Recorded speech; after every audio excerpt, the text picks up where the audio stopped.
गुरुदेव भगवान, अगर अपने अधिकार के लिए अपने निजी जनों से ही लड़ना पड़े और हमारे मन में उनके प्रति कोई रोष उत्पन्न हो, तो क्या इससे राधा नाम रूपी धन में हानि होगी?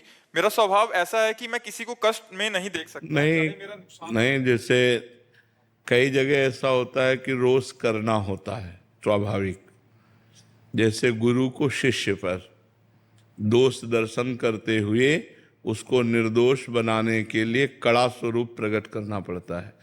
जैसे माता पिता को अपने पुत्र पर उसके दोष को देख करके उसे निर्दोष बनाने के लिए उसे शासन में लेना होता है, ऐसे अधिकारी को अपने अनुयायियों पर, जो उसके नीचे कर्मचारी हैं, उनको काम में लगाने के लिए, निर्दोष काम करने के लिए उनकी प्रमाद स्थिति न बढ़ पावे, इसलिए थोड़ा रोष प्रकट करना होता है।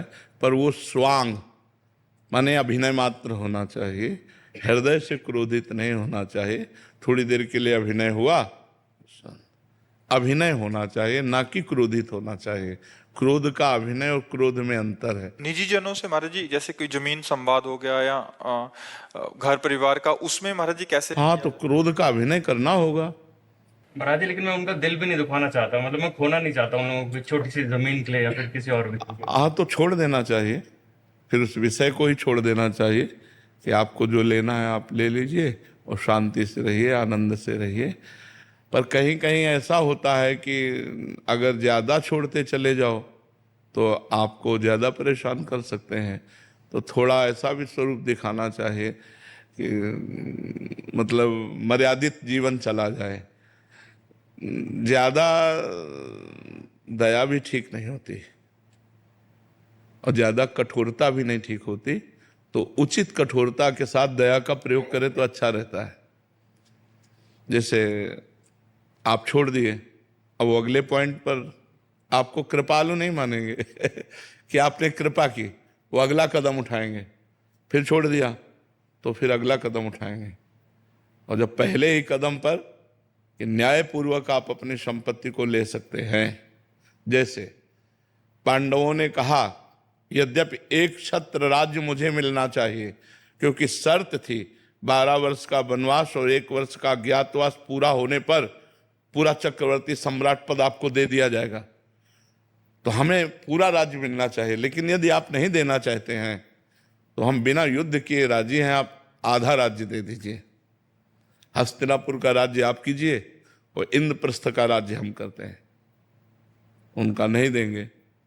आखिरी में करुणा करके इस बात पर बात आई कि यदि वो 5 गांव दे देंगे तो हम 5 भाई काम चला लेंगे, लेकिन युद्ध नहीं करेंगे। तो दुर्योधन ने कहा सूजी के आगे की नोक पर नहीं दूंगा, तो कहा फिर महाभारत पक्का।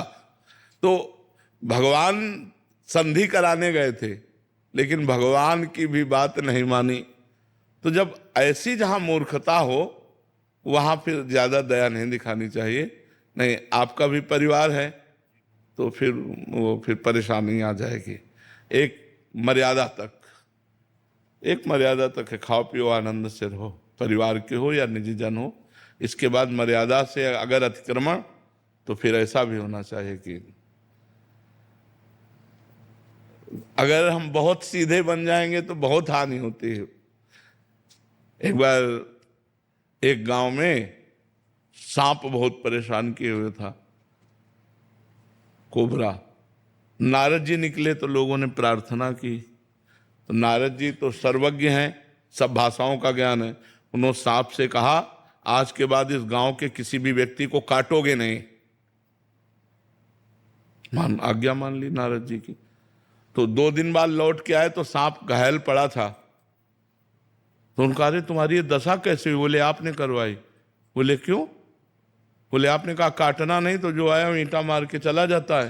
बोले फुसकारने को थोड़ी मना किया था, काटो मती, फुसकार मारो लंबी, तो बस काटो मती, फुसकार मारो फुसकारने मारोगे तो तुम्हें घायल कर देंगे लोग। हाँ, फुसकार है, अगला कदम नहीं, तो बस फिर ठीक हो जाएगा। फुसकार की जरूरत होती है। अगर फुसकार की जरूरत ना हो तो आपको लोग बेवकूफ मानेंगे, आपको लोग पागल मानेंगे, आपको आपकी दयालुता और कृपालुता को आपको बुद्धू मानेंगे लोग। संसार का ऐसा क्षेत्र है। इसमें ज्यादा कृपालुता और दयालुता नहीं दिखाई जाती, इसमें धर्म पूर्वक निर्णय किया जाता है। हाँ, कहीं ऐसे ठीक है आप ले जाओ खाओ पियो, लेकिन अगला कदम अगर उनका बढ़े तो फिर उसका विरोध होना चाहिए, क्योंकि परिवार है। अगर ऐसे होगा तो बहुत ही विचित्र है। वो चाहते हैं हमारा विरोध करो, तो जो ऐसे चाहने वाली क्रिया करे तो फिर उनको फुसकार वाली, वही नारद जी वाली बात दिखा देनी चाहिए कि फुसकार करना चाहिए, अंदर से क्रोध नहीं करना चाहिए। देखो भगवान ने बचाने की कोशिश की कि दोनों भाइयों में युद्ध ना हो। दोनों भाई ही तो हैं, पांडु और धृतराष्ट्र के ही तो पुत्र हैं, तो बिल्कुल एक घर ही